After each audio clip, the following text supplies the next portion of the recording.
तो हेलो दोस्तों, ये है तीसरा प्रश्न। तीसरा प्रश्न बहुत आसान है, जो कि इंपॉर्टेंट भी है। तो इसमें कहा गया है, एक द्रव का क्वथनांक दिया गया है। क्वथनांक ठीक है ना, कितना है? तो 353.23 केल्विन है। आगे बताया गया 58 ग्राम प्रति मोल द्रव्यमान, ठीक है ना, इसका मोलर द्रव्यमान है। और 1.8 ग्राम और वाष्पशील विलेय को 90 ग्राम जल में घोलने पर विलयन का क्वथनांक बढ़कर कितना हो जाता है?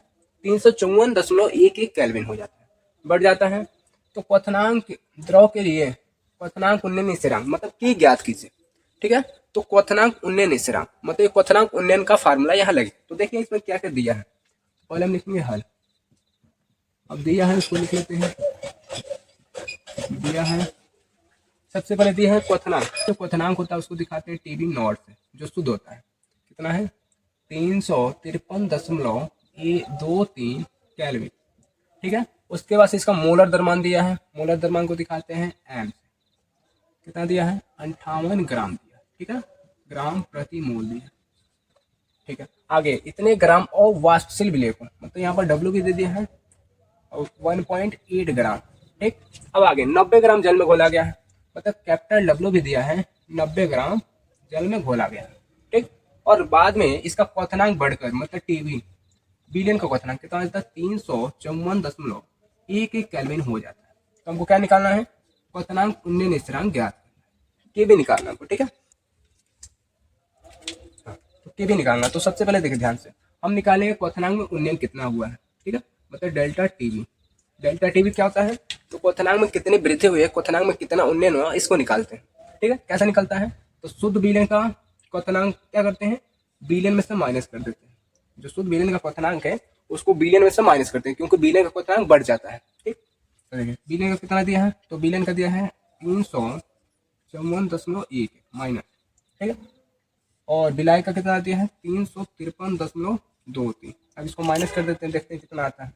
अब हम जैसे ही इसको माइनस करेंगे तो ध्यान दीजिए, 11 से 3 जाए तो आ जाएगा 8, ठीक है ना। और 10 में से 2 जाए तो आ जाएगा 8 दशमलव। 3 में से 3 जाए 0, 5 में से 5 जाए 0, 3 में से 3 जाए 0। इतना केल्विन क्वथनांक में उन्नयन आ गया, ठीक है। इतना उन्नयन हुआ है। अब हम लगाएंगे क्वथनांक में उन्नयन का फार्मूला। तो हम जानते हैं क्वथनांक में उन्नयन होता है, ये बराबर होता है केवी इंटू मोललता। केवी इंटू मोललता। अब ध्यान दीजिए, केवी और मोललता का फार्मूला क्या होता है?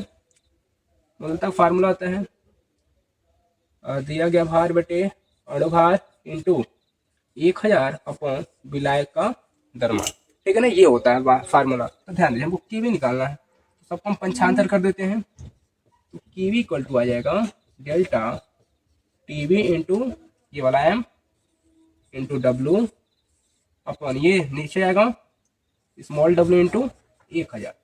अब वैल्यू रख देते हैं। इसका वैल्यू कितना आया है? 0.88। इसकी वैल्यू कितनी है? एम की अड़वा 58। कैपिटल लगभग कितने ग्राम में घोला गया है? 90 ग्राम में घोला गया। बटे कितने बटे इसका भार कितना था? तो 1.88 जो बिले घोला गया था उसका भार इंटू क्या है? 1000। चलिए देखते हैं, 0 से 0 कट जाएगा, उसका से 9 दूनी 18, 0.2 आ जाएगा, ठीक है। उसके बाद से ध्यान दीजिए, अब हम क्या करते हैं, इस पॉइंट से इस पॉइंट को हटा देते हैं 0 से। तो कितना होता है? 2 दूनी 4 और 2 9 18, 29 बार में कट जाएगा, ठीक है। अब हम क्या करते हैं, 29 से मल्टीप्लाई कर देते हैं उसमें। चलिए 29 से मल्टीप्लाई करेंगे, कितना आ जाएगा? तो 29 से जैसे हम मल्टीप्लाई करेंगे तो इसकी वैल्यू आ जाएगी 225.5 बटे क्या है? ये वाला 10 है। अब 10 से डिवाइड कर देंगे तो इसकी लास्ट वैल्यू आ जाएगी 2.55, और ये हमारा आंसर हो जाएगा। इसका मात्रक होता है केल्विन किलो प्रति मोल, ठीक है। इसका मात्रक है, ठीक। तो आई होप कि आप लोग को ये वीडियो अच्छा लगा हो तो लाइक करिए, शेयर करिए और सब्सक्राइब करिए।